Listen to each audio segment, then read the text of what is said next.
সম্মানিত দর্শক এবং শ্রোতাবৃন্দ, আমি যশোরী বাংলাদেশি সেবা পার্টির পক্ষ থেকে আপনাদের সকলকে জানাই আসসালামু আলাইকুম রহমতুল্লাহ। রবের মুসলিমরা এদেশের হিফাজতের এবং আজহারির মতো ইসরায়েল ফিলিস্তিন নিয়ে কথা বলে, না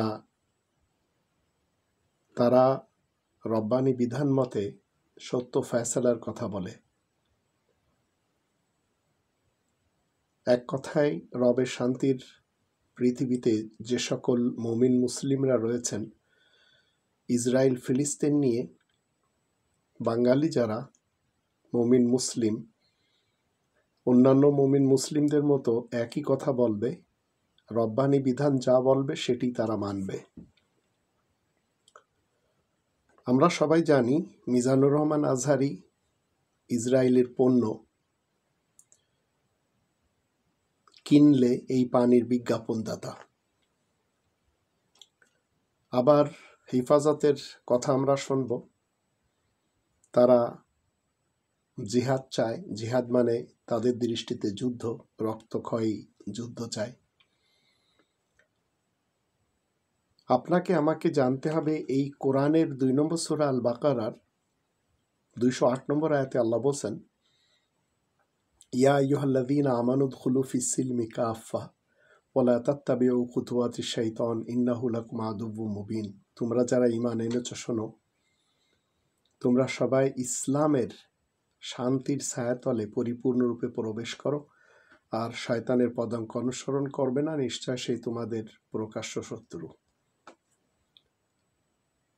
এখন ইসরায়েল এবং ফিলিস্তিন শুধু বড় ইস্যু না পৃথিবীতে। মায়ানমারে মুসলমানদের সাথে যা কিছু হলো সেটিও আমরা দেখেছি। ইরানের সাথে যা হয়েছে সেটিও দেখেছি। আফগানিস্তান এবং পাকিস্তান, আবার পূর্ব পাকিস্তান এবং পশ্চিম পাকিস্তান, আবার ইরাক এবং কুয়েত, আবার এই মুহূর্তে সৌদি আরব এবং ইয়ামান, আবার সিরিয়া, দামেস্ক এবং হালাব, যা কিছু ইরাক করেছে আর করে চলেছে। আর পৃথিবীতে আমরা দেখতে পাচ্ছি মুসলমান শিয়া সুন্নি সালাফিদের এই মুহূর্তে প্রায় 65টির মতো দেশ রয়েছে। মনে রাখবেন, এরা কেউ ইসলামের নামে রাষ্ট্র পরিচালনা করে না। যদি করতো তাহলে 4 নম্বর সূরা আন-নিসা এর 75 নম্বর আয়াতের ডাকে সাড়া দিত।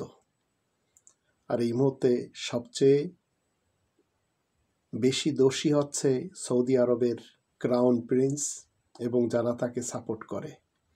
আবার ইসরায়েলে যত মুসলমান রয়েছে তারাও বড় দোষী। আবার ফিলিস্তিনে মুসলমানদের যত ফিরকা, পার্টি, মাসলাক এবং মাযহাব রয়েছে তারাও দোষী, যাদের কারণে ছোট ছোট বাচ্চাদের মরে যেতে হচ্ছে, বুড়ো বুড়িদেরও মরে যেতে হচ্ছে। 4 নম্বর সূরা আন-নিসার 75 নম্বর আয়াতে আল্লাহ বলেন, ওমা লাকুম লা তুকাতিলুনা ফি সাবিলিল্লাহ।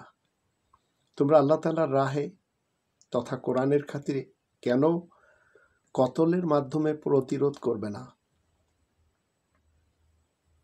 ওয়াল মুস্তাদাফিনা মিনার রিজালি ওয়ান নিসাই ওয়াল বিলদান আল্লাযীনা ইয়াকুলুনা রব্বানা আখরিজনা মিন হাযিহিল ক্বরিয়াতিয যালিমি আহলুহা ওয়াজআল লানা মিন লাদুনকা ওয়ালিয়্যান ওয়াজআল লানা মিন লাদুনকা নাসীরা।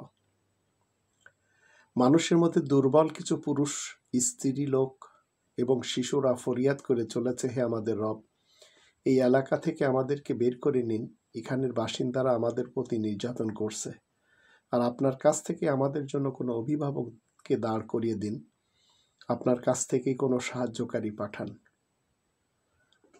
তো মুসলমানদের অনেক দেশ আমরা দেখতে পাই, ব্রুনাই বলেন, মালয়েশিয়া বলেন, বাংলাদেশ বলেন, পাকিস্তান বলেন, আফগানিস্তান বলেন, আরবের দেশগুলি বলেন, এরা মূলত কেউ ইসলামের লোক না। ইরান বলেন, ইরাক বলেন। কিছুদিন পূর্বে আমরা দেখলাম মিডিয়ার মাধ্যম দিয়ে ইউক্রেন থেকে ইউরোপের বিভিন্ন দেশ লোক নিচ্ছে। পোল্যান্ডও বলছে আমরা নিব, কিন্তু কোনো মুসলমানকে নিব না।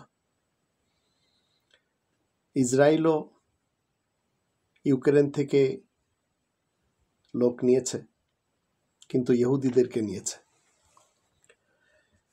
আমরা যদি ফিলিস্তিনের এবং ইসরায়েলের মুসলমানদেরকে দেখি, তাহলে তাদের ভিতরে যে গ্রুপবন্দি রয়েছে, তারা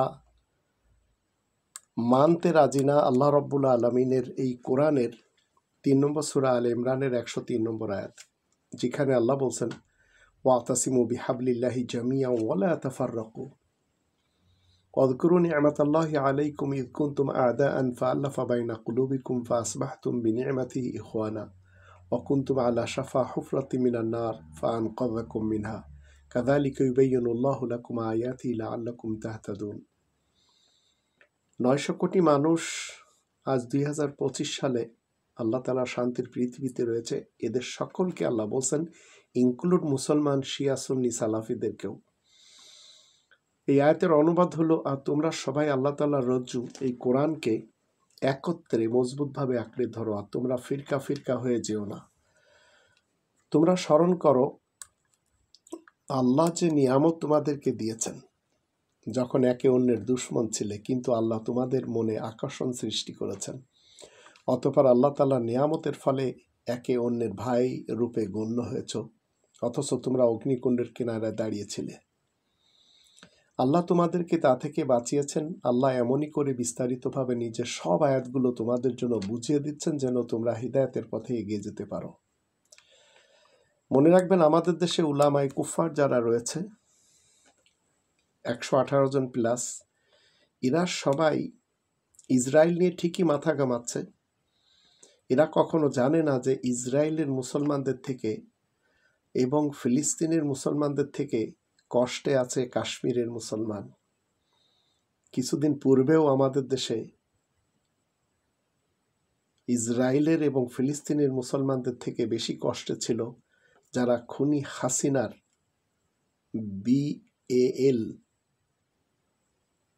বাংলাদেশ আওয়ামী লীগ, যাকে সংক্ষেপে বাল পার্টি বলা হয়, এই বাল পার্টির কারণে এতটাই কষ্টে ছিল যে 1.5 যুগ এদের কাটাতে হয়েছে, 1 যুগেরও বেশি সময়। এখন আমাদের দেশে আল্লাহ তাআলার রহমত হিসেবে ডক্টর মোহাম্মদ ইউনূসকে আল্লাহ পাঠিয়েছেন। এরপরেও সেই ইসরায়েলের সাপোর্টার যে সমস্ত মুসলমান আমাদের দেশে নেতা নেত্রী এবং কর্মী রয়েছে, বিএনপি মার্কা এবং BL বাল মার্কা যারা নেতা নেত্রী এবং কর্মী, এরা মূলত ইসরায়েলকে সাপোর্ট করে। আর আমাদের দেশে উলামা দল এবং উলামা লীগ, এরাও ইসরায়েলকে সাপোর্ট করে। সরাসরি না করলেও এরা ভারতের কংগ্রেসি উলামা, এরা ভারতের বিজেপি মার্কা উলামা, এরা দেওবন্দি এবং বেরেলভি মার্কা উলামা, এরা সবাই ভারতকে সাপোর্ট করে আর ভারত ইসরায়েলকে সাপোর্ট করে। এখন ইসরায়েলের এবং ফিলিস্তিনের যত মুসলমান রয়েছে, তারা যতটাই দোষী এবং আযাবে রয়েছে, ততটা আযাবে আমাদের দেশের 18 কোটি মানুষকে রেখেছে এদেশের উলামা লীগ এবং উলামা দল। সে আটরশি হোক কিংবা চরমোনাই, জামাত শিবির হোক কিংবা হিফাজত, তরিকত হোক কিংবা তাবলিগি জামাত, সাদ গ্রুপ, জুবায়ের গ্রুপ কিংবা ইলিয়াস আক্তার গ্রুপ, এছাড়া আরও রয়েছে। আর সুন্নি, শিয়া, সালাফি সমাজ, এরা সবাই দোষী, কারণ এরা কেউ মানে না 3 নম্বর সূরা আলে ইমরানের 103 নম্বর আয়াত। তাই এদের উপরে আল্লাহ তাআলার পক্ষ থেকে শাস্তি রয়েছে 6 নম্বর সূরা আল আনআমের 65 নম্বর আয়াতের দৃষ্টিতে। সেখানে বলা হচ্ছে, কুল হুয়াল কাদিরু আলা আন ইয়াবআসা আলাইকুম আযাবাম মিন ফাওকিকুম আও মিন তাহতি আরজুলিকুম আও ইয়ালবিসাকুম শিয়া ওয়া ইউযীকা বা'দাকুম বা'সা বা'দ উনজুর কাইফা নুসাররিফুল আয়াতি লাআল্লাহুম ইয়াফকাহুন। তুমি বলে দাও, আল্লাহ তাআলা তো এমন শক্তি রাখেন যাতে আল্লাহ তোমাদের উপর থেকে কিংবা পায়ের নিচ থেকে আযাব পাঠাবেন, কিংবা তোমাদেরকে ভিন্ন ভিন্ন পার্টিতে ভাগ করে ফেলবেন আর একে অন্যের সাথে লড়াইয়ের মজা চাখিয়ে দেবেন। দেখো তো আমি আয়াতসমূহ কেমন বিস্তারিতভাবে বলছি, যেন মানুষেরা বুঝতে পারে। তো এই যে ফিরকা, পার্টি, মাসলাক এবং মাযহাব রয়েছে আল্লাহ তাআলা শান্তির পৃথিবীতে, এই মুসলমান শিয়া সুন্নি সালাফিদের আমরা দেখতে পাই এদের কাছে 135টি পার্টি রয়েছে। এদেরই পথে হাঁটছে ফিলিস্তিনের মুসলমানেরাও। এই ফিলিস্তিনের মুসলমানেরা ইহুদিদেরকে সাদরে গ্রহণ করে জায়গা দিয়েছিল, যার ফলে কিয়ামত পর্যন্ত এদেরকে মার খেতে হবে। কারণ 5 নম্বর সূরা আল মায়দার 51 নম্বর আয়াত মতে এরা কিয়ামত পর্যন্ত মার খাবে। আর এদের মার খাওয়ার কারণও আরব ইতিহাসের মোহাম্মদ ইবনে আবদুল্লাহ ইবনে আব্দুল মুত্তালিব ইবনে হাশেম এবং তার অনুসারী 200 কোটি মুসলমান যারা হাদিস মানে। কোরআনের মোহাম্মদুর রসুল্লাহ ওয়া খাতামান নাবিয়িন দ্বারা সত্যায়িত হলো 5 নম্বর সূরা আল মায়দার 51 নম্বর আয়াত মতে আল্লাহ বলছেন, ইয়া আইয়ুহাল্লাযীনা আমানু লা তাত্তাখিযুল ইয়াহুদা ওয়ান নাসারা আউলিয়া বা'দুহুম আউলিয়াউ বা'দ ওয়া মান ইয়াতাওয়াল্লাহুম মিনকুম ফাইন্নাহু মিনহুম ইন্নাল্লাহা লা ইয়াহদিল কওমাজ জালিমিন।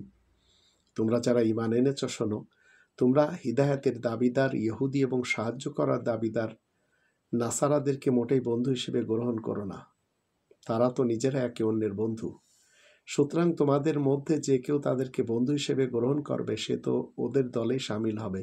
নিশ্চয় আল্লাহ জালিম কওমকে পথ দেখান না মোটেই।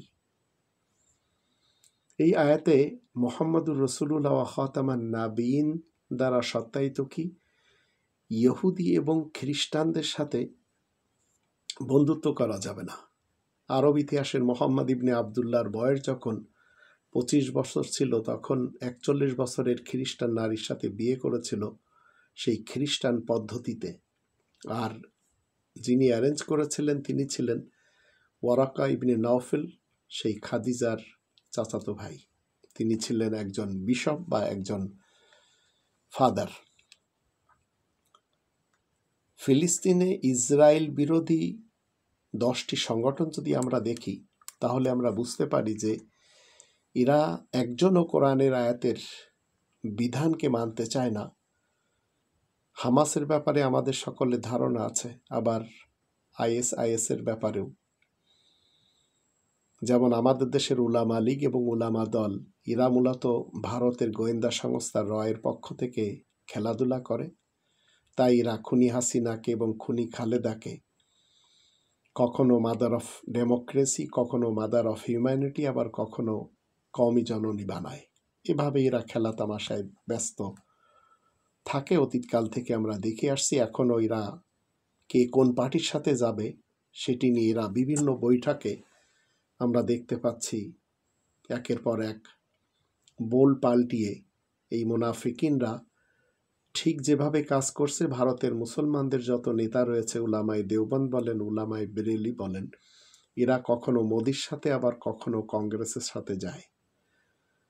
তো ইসরায়েলের মুসলমান এবং ফিলিস্তিনের মুসলমান এরাও ঠিক একই কায়দায় এই বিএনপি মার্কা মুসলমান এবং এই বিএল বাল মার্কা মুসলমান হিসেবে সেই দুটি দেশেও বসবাস করে। ফিলিস্তিনে যদি আমরা দেখি 10টি এমন দল রয়েছে যাদের কাজ হচ্ছে মানুষ মারা। আর এই মানুষ মারার কাজ কেন? কারণ তারা যে লোকটিকে নবী হিসেবে চয়ন করে নিয়েছে সেই লোকটি 23 বছরের জীবনে 57টি যুদ্ধ করেছে। আর সেই লোকটি হলো মোহাম্মদ ইবনে আবদুল্লাহ ইবনে আব্দুল মুত্তালিব ইবনে হাশেম, যার কথা কোরআনে কোথাও নেই। তো ফিলিস্তিনিদের কাছে যে 10টি দল রয়েছে, যেমন আমাদের দেশে ধর্মের গ্রুপ রয়েছে, শর্ষিনার গ্রুপ, আটরশির গ্রুপ, চরমুনার গ্রুপ, হেফাজতের গ্রুপ, তবলিগি জামাতের গ্রুপ, জামাত শিবিরের গ্রুপ, এগুলি যেভাবে গ্রুপ বন্দী সেখানেও রয়েছে। তো প্রথম যদি আমরা দেখি সেটি হচ্ছে ইজ আদ-দ্বীন কাসেম। এটি হামাসের সামরিক শাখা, সশস্ত্র দল। এটি রয়েছে ফিলিস্তিনে। 2 নম্বর যদি দেখি আল কুদুস, এটি হচ্ছে ফিলিস্তিন ইসলামিক জিহাদের সশস্ত্র শাখা। আবার যদি আমরা দেখি 3 নম্বর, সেখানে আমরা দেখতে পাই আন-নাসির সালে আদ-দিন, এদেরও একটা গ্রুপ রয়েছে, গাজার সশস্ত্র বাহিনী গ্রুপ। আবার যদি আমরা দেখি 4 নম্বরে তুলকারম ব্রিগেড, ফিলিস্তিন অধিকৃত পশ্চিম তীরে ইসরায়েলি বাহিনীর মোকাবেলায় গঠন করা। 5 নম্বরে যদি আমরা দেখি আল আকসা শহীদ ব্রিগেড দল, এটা আল ফাতার সশস্ত্র শাখা। 6 নম্বরে লায়ন্স ডেন, পশ্চিম তীরভিত্তিক ফিলিস্তিনের নতুন মুক্তিকামী সংগঠন, আবার এটি ইসরায়েলের জন্য একটি ত্রাস হিসেবে। 7 নম্বরে যদি আমরা দেখি ন্যাশনাল রেজিস্ট্যান্স ব্রিগেড, এটি ফিলিস্তিনের Democratic front for the liberation of Palestine. আবার 8 নম্বরে আমরা যদি দেখি আবু আলী মোস্তফা, এটি ফিলিস্তিনের popular front for the liberation of Palestine, এই বাহিনীর সশস্ত্র শাখা। এরা আত্মঘাতী বোমা হামলা, রকেট হামলার অভিযান চালায়। 9 নম্বরে যদি আমরা দেখি আব্দুল কাদের আল হুসাইনি, আল ফাতার আরেকটি সশস্ত্র শাখা। এদের আসল উদ্দেশ্য হলো ইসরায়েলকে ধ্বংস করে দেবে। 10 নম্বরে যদি দেখি আল মুজাহিদিন, এটি ফিলিস্তিনি মুজাহিদিন আন্দোলনের সশস্ত্র শাখা। এদের উদ্দেশ্য হলো ফিলিস্তিনির মুজাহিদিন আন্দোলনের মহাসচিব ডক্টর আসাদ আবু শরিয়া ইসরায়েলকে নাস্তানাবুদ করে দেওয়ার জন্য এই দলটি গঠন করা হয়েছে। তো এইভাবে 10টি দল, এরা কোরআনের 3 নম্বর সূরা আল ইমরানের 103 নম্বর আয়াত মানে না। ঠিক যেমন আমাদের দেশে হিফাজত, এরা এখন বলে চলেছে গণহত্যাকারী ইসরায়েলকে থামাতে বৈশ্বিক জিহাদ চাচ্ছে হিফাজত। ফিলিস্তিনের গাজায় ইসরায়েলের আগ্রাসন এবং গণহত্যার নিকৃষ্টতম রূপ দেখছে বিশ্ব। দখলকারী ও গণহত্যাকারী অবৈধ রাষ্ট্র ইসরায়েলকে থামাতে এরা বিশ্বব্যাপী জিহাদ এখন অনিবার্য হয়ে পড়েছে, এটি জানিয়ে দিয়েছে আমাদের দেশের হিফাজতের বাংলাদেশের আমির মহিবুল্লাহ বাবু নগরী এবং মহাসচিব সাজিদুর রহমান। তারা বিবৃতিতে কি বলছেন যে বিশ্বভিত্তিক তারা জিহাদ চান। এখন তাদের দৃষ্টিতে জিহাদ অর্থ কি সেটি আমরা সবাই জানি, সেটি হচ্ছে যুদ্ধ। আবার ফিলিস্তিন ইস্যুতে কি করা উচিত সেটি নিয়ে মিজানুর রহমান আজহারী সাহেব তিনি বলছেন যে উনি ওনার ফেসবুক পেজে একটি স্ট্যাটাস দিয়েছেন। আমরা সবাই কিন্তু জানি ইসরায়েলের প্রোডাক্টের কোকাকোলার নেসলে পানির না কিনলে পানির বিজ্ঞাপনদাতা এই লোকটি। তিনি একটি হাদিসের কথা বলেছেন, সেই হাদিসটি নিয়ে আমি আপনাদের সামনে তুলে ধরব। তিনি বলেছেন, আরব ইতিহাসের মোহাম্মদ ইবনে আবদুল্লাহ বলেছেন, দুর্বল মুমিন অপেক্ষা সবল মুমিন আল্লাহ তাআলার কাছে শ্রেষ্ঠ এবং আল্লাহ তাআলার কাছে বেশি প্রিয়।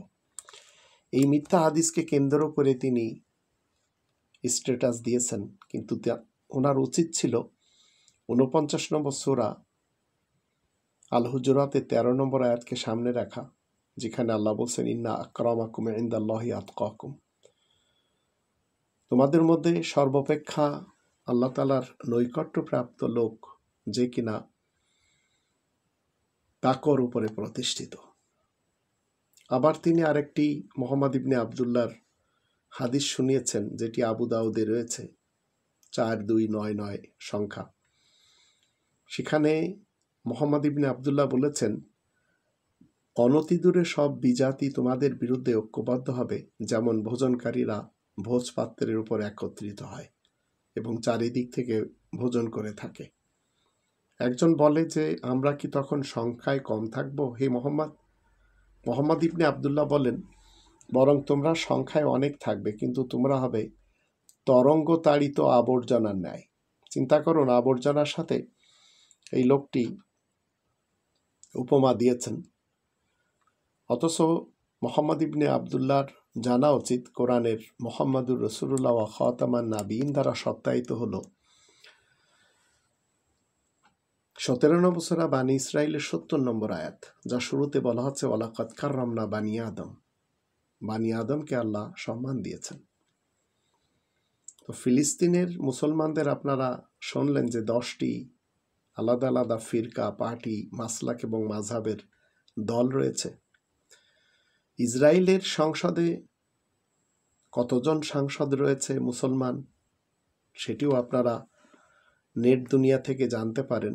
এই মুহূর্তে ইসরায়েলে প্রায় 93 লক্ষ লোক বাস করে এবং এটি মধ্যপ্রাচ্যের সবচেয়ে ঘনবসতিপূর্ণ একটি দেশ। এখানে প্রতি বর্গ কিলোমিটারে প্রায় 425 জন অধিবাসী বাস করে।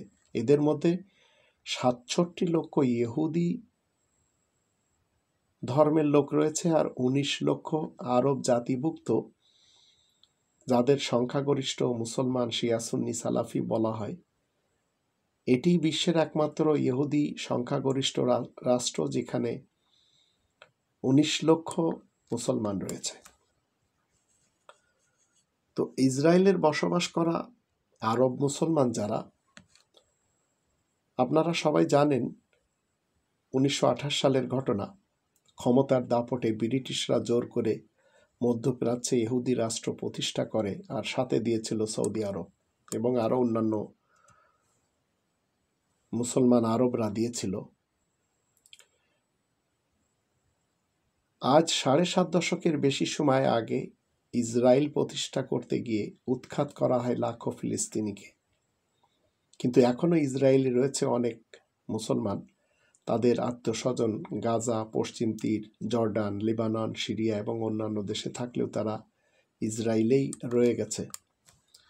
আমরা যদি এই মুহূর্তে দেখি ইসরায়েলের আশেপাশের দেশের মুসলমান নেতাদের, তারা এতটাই মুনাফিক এবং তারা এতটাই কুফরের উপরে ঐক্যবদ্ধ যে এই মুহূর্তে যেভাবে সেখানকার ইহুদিরা ফিলিস্তিনের মুসলমানদেরকে মারছে, ছোট ছোট শিশু এবং বুড়ো বুড়িদেরকে, তাতে এরা কেউ কথা বলছে না। ইসরায়েলের পরিসংখ্যান বলছে ইহুদি শাসিত দেশটিতে সবচেয়ে বড় সংখ্যালঘু গোষ্ঠী মুসলমান। তাদের মধ্যে কেউ শিয়া, কেউ সুন্নি, কেউ সালাফি। আবার ভারত থেকে এবং পাকিস্তান থেকে, আবার অন্য অন্য দেশ থেকে, এমনকি আমাদের দেশ থেকেও অনেকে সেখানে আশ্রয় নিয়ে থাকে। কেউ বাহাই হয়ে থাকে, কেউ কাদিয়ানি হয়ে থাকে এবং কেউ আগাখানি, রাফিজি, বুহেরি, দাউদি হয়ে সেখানে আশ্রয় পায়। এখন ইসরায়েলে বসবাস করা এই মুসলমান সমাজ আসলে কারা? ইসরায়েলের সরকারি নথি যদি আমরা দেখি এবং মিডিয়ার মাধ্যম দিয়ে যদি আমরা জানতে চাই, তো আরব নাগরিকদের আরব বা ইসরায়েলি আরব হিসেবে বর্ণনা করা হয়। আন্তর্জাতিক গণমাধ্যমও ইসরায়েলি আরবদের এভাবেই সম্বোধন করে থাকে। আপনারা গত ফুটবলের বিশ্বকাপে কাতার যে কাজটি করলো সেটিও আমরা জেনেছি, যে ফিলিস্তিনের হয়েই ইসরায়েলিরা সেখানে খেলা দেখতে গেছে। যদি না যেতে পারে তাহলে তাদেরকে আবার এন্ট্রি দেয়নি। 1948 সালে যখন ইসরায়েল রাষ্ট্র সৃষ্টি হয়, আর এটির সূচনা হয়েছিল 1928 থেকে, তখনই ফিলিস্তিনিরা ইসরায়েলের রাষ্ট্রের সীমানার ভিতরে রয়ে গেছিল। এরা কোনোভাবেও 5 নম্বর সূরা আল মাইদার 51 নম্বর আয়াতকে মানতে রাজি ছিল না। তাই তারা মনে করেছিল ইহুদিদেরকে যদি আমরা এখানে জায়গা দিই সমস্যা হবে কেন, অথচ আল্লাহ নিষেধাজ্ঞা দিয়েছেন, সেটি তারা মানতে রাজি ছিল না। আবার জার্মানিতে যখন হিটলার যুদ্ধ করে ইহুদিদেরকে মারে, সেখানে হুসাইনি সবচেয়ে বড় ফতোয়াদাতা ছিল।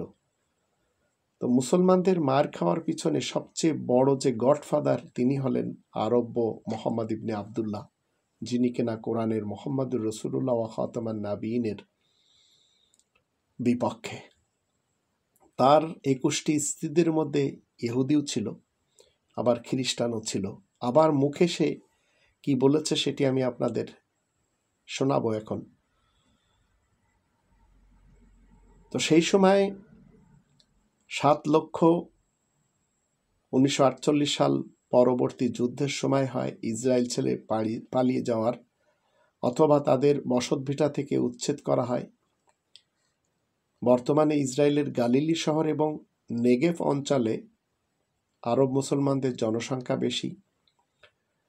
ওয়াইহুদি ইসরায়েলদের জন্য বিভিন্ন বিধিনিষেধ সহ অন্যান্য কারণে তারা এসব এলাকায় বাস করে। ইসরায়েলের স্বাধীনতার ঘোষণাপত্রে দেশের সব নাগরিকের সমান সুযোগ সুবিধা দেওয়ার কথা বললেও আরবরা বৈষম্যের শিকার। মনে রাখবেন, আমি আমার জীবনের একটি বড় অংশ ইউরোপের বিভিন্ন দেশে কাটিয়ে দিলাম। এই মুহূর্তে আমি জার্মানিতে আছি। এরা মুখে ঠিকই বলে যে আমরা গণতন্ত্র বিশ্বাসী, মূলত এরা সবাই গণতন্ত্র বিশ্বাসী না। এরা এদের নিজস্ব যে তন্ত্র আছে সেটিই বিশ্বাসী। যেমন আমাদের দেশে দুটি ফ্যামিলি লুটে পুটে খেয়ে এই দেশকে ভারতের পেটে ঢুকিয়ে তারা আজ কেউ মারা গেছে, কেউ ভিন দেশে রয়েছে, কেউ কানাডার বেগমপাড়ায়, কেউ আমেরিকার নাগরিক, আবার কেউ বিভিন্ন ইউরোপের বিভিন্ন দেশে, আবার সিঙ্গাপুর, মালয়েশিয়া, অস্ট্রেলিয়া, কানাডা এবং নিউজিল্যান্ড সহ আরবেরও বিভিন্ন এলাকাতে রয়েছে। তো ঠিক একই কায়দায় ইসরায়েল কেবল ইহুদিদের জন্যই প্রতিষ্ঠা করেছে, তাই প্রকৃতিগতভাবেই অইহুদিরা এখানে দ্বিতীয় শ্রেণীর নাগরিক।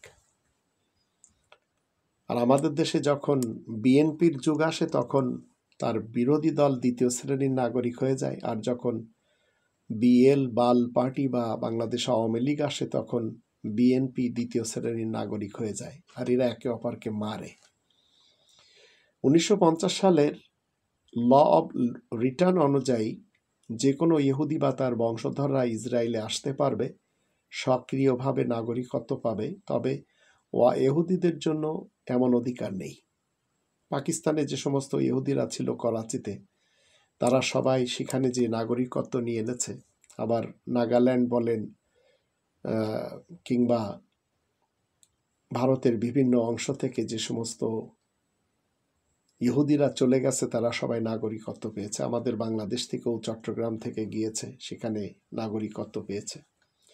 তো অধিকাংশ ইহুদি ইসরায়েলের মতো আরব নাগরিকদের ইসরায়েল ডিফেন্স ফোর্সের বা আইডিএফে যোগ দিতেই হবে এমন কোনো বাধ্যকতা সেখানে নেই, যদিও তারা চাইলে সেনাবাহিনীতে নাম লেখাতে পারে।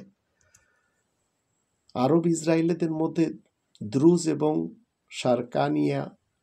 সার্কাশিয়ানরা সাধারণত সেনাবাহিনীতে তালিকাভুক্ত হয়, কিন্তু এজন্য নিজেদের কমিউনিটিতেই এক ঘরে হয়ে পড়ে তারা।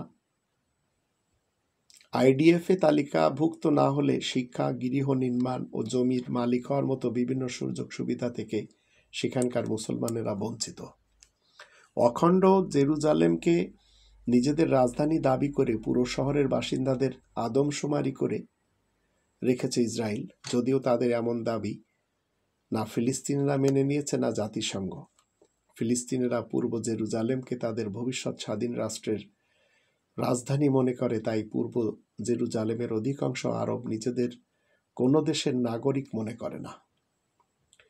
1967 সালে আরব ইসরায়েল যুদ্ধের পর তাদের ইসরায়েলের নাগরিক দিতে চাইলে অধিকাংশ তারা প্রত্যাখ্যান করে। বর্তমানে তারা সেখানকার স্থায়ী বাসিন্দা হিসেবে বসবাস করে।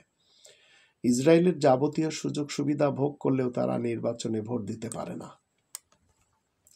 মনে রাখবেন, আজ ফিলিস্তিনের মানুষের যে দুর্দশা এটি 1400 বছর থেকেই, বরঞ্চ তার পূর্বে থেকে চলে আসছে, কিয়ামত পর্যন্ত থাকবে।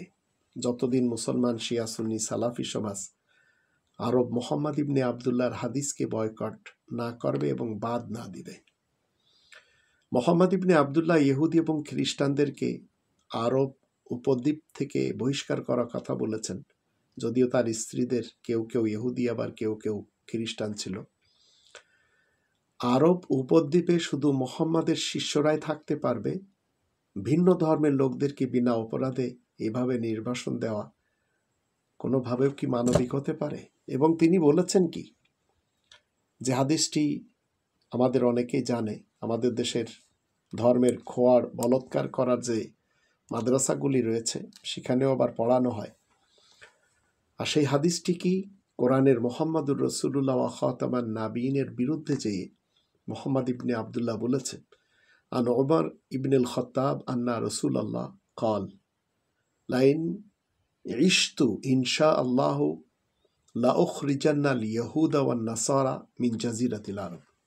ওমর বিন খাত্তাব থেকে বর্ণিত, মোহাম্মদ বলেছেন, ইনশাআল্লাহ আমি জীবিত থাকলে ইহুদি খ্রিস্টানদের অবশ্যই আরব উপদ্বীপ হতে বের করে দেব। সহিহ আল বুখারীর হাদিস নম্বর 3247, আম্বিয়া কেরাম অধ্যায়। আব্দুল্লাহ ইবনে উমর থেকে বর্ণিত, মোহাম্মদ বলেছেন, এই দায়িত্ব চিরকাল কুরাইশদের হাতেই থাকবে যতদিন তাদের দুজন লোক অবশিষ্ট থাকবে, মানে আল আইম্মাতু মিনাল কুরাইশ। সুনান ইবনে মাজা হাদিস নম্বর 3950, ফিতনা অধ্যায় রয়েছে। আনাস ইবনে মালিক থেকে বর্ণিত, তিনি বলেন, আমি মোহাম্মদ ইবনে আবদুল্লাহকে বলতে শুনেছি, আমার উম্মত পথভ্রষ্টতার উপর একত্রিত হবে না যতক্ষণ তোমরা উম্মতের মাঝে মতো পার্থক্য দেখতে পাবে, তখন সর্ববৃহৎ দলের সাথে সম্পৃক্ত থাকবে।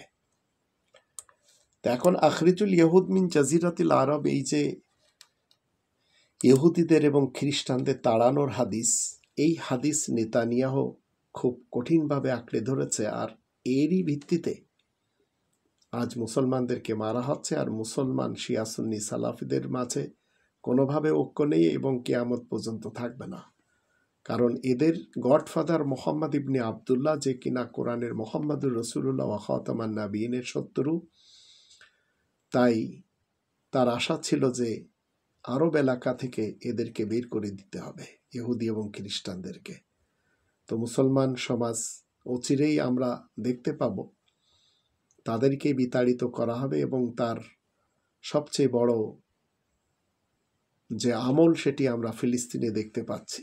ইসরায়েলে যেমন মুসলমানেরা মুনাফিক সেজে থাকে, আবার ফিলিস্তিনের মুসলমানদের মাঝে রয়েছে 10টি বড় বড় পার্টি, এরা এক হতে রাজি না।